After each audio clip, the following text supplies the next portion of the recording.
இந்த சேனலுக்கு எதா இருந்தாலும் அது கொஞ்சம் ஆதரவு கொடுங்க. உங்க பொண்ணான கையை கொண்டு அந்த பெல்லில் தட்டிடுங்க. அவங்களுக்கு சப்ஸ்கிரைபர் 5-10 ஏறுனா அவங்க மனசு சந்தோஷப்படும். அவங்க வீடியோவும் பாருங்க.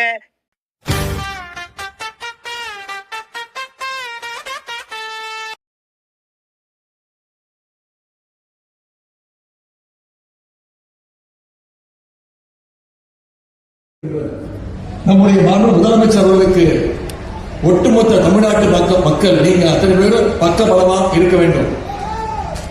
இந்தியாவிலேயே மக்களோடு மக்களாக களத்தில் நிற்கிற தினமும் மக்களை சந்திக்கின்ற ஒரே முதலமைச்சர் நம்முடைய தமிழ்நாடு முதலமைச்சர் அவர்கள் மட்டும்தான் என்பதை நீங்க அறிவீங்க. சென்னையில கோட்டையில இருந்து மட்டும் ஆட்சி நடத்தாம மக்களுக்காக சுற்றி சுழன்று உங்களுக்காக உழைச்சிட்டு இருக்கக்கூடிய ஒரு முதலமைச்சர் தினந்தோறும் திட்டங்களை நிறைவேற்றிட்டு வரார். அடுத்து வர இருக்கின்ற திராவிட மாடல் 2.0 ஆட்சியிலும் உங்களுடைய நலனுக்காக இன்னும் நிறைய திட்டங்களை நம்முடைய முதலமைச்சர் அவர்கள் நிச்சயம் செயல்படுத்துவார். ஆகவே தமிழ்நாட்டுடைய வளர்ச்சியை அடுத்த கட்டத்திற்கு எடுத்து செல்லணும்னா நீங்க அனைவரும் நம்முடைய முதலமைச்சர் அவர்களுக்கு உற்ற துணையாக இருக்க வேண்டும் என்று உங்களை எல்லாம் நான் உரிமையோடு கேட்டுக்கொள்கின்றேன். இந்த நிகழ்ச்சியில ஐயா ஆணைமுத்து அவருடைய நூற்றாண்டை முன்னிட்டு அவருடைய தொண்டை போற்றுகின்ற வகையில் அவருடைய நூற்றாண்டை நம்முடைய முதலமைச்சர் அவர்கள் அரசு விழாவாக நடத்த வேண்டும். அதேபோல புகைப்பட கண்காட்சியும் இங்கே தொடங்கி வச்சிருக்கிறோம்.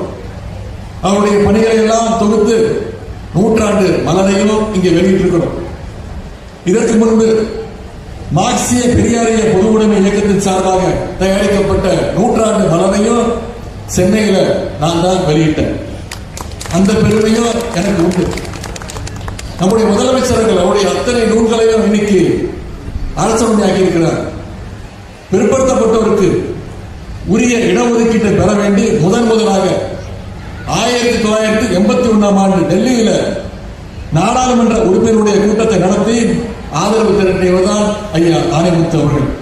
நான் பலமுறை பேசியிருக்கின்றேன். இந்த நிகழ்ச்சிக்கும் அதேதான்.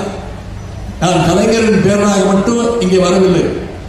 பெரியாருடைய பேரனாக, பேரறிஞர் அண்ணாவுடைய பேரனாக, பெரியவர் ஆணைமுத்தவருடைய கொள்கை பேரனாக இந்த நிகழ்ச்சியில கலந்து கொண்டது எனக்கு மிகுந்த மகிழ்ச்சியை தருகின்றது.